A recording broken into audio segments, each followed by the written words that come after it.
today we're going to make a green juice.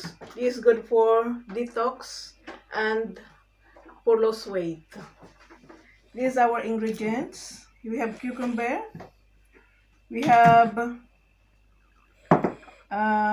spinach, apples, and lemon, celery, and ginger.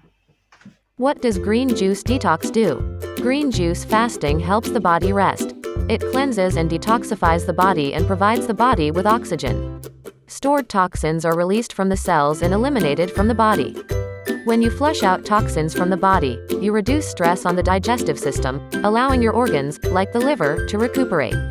Green juice enthusiasts purport that this drink offers numerous health benefits, including improved digestion, weight loss, reduced inflammation, and boosted immunity.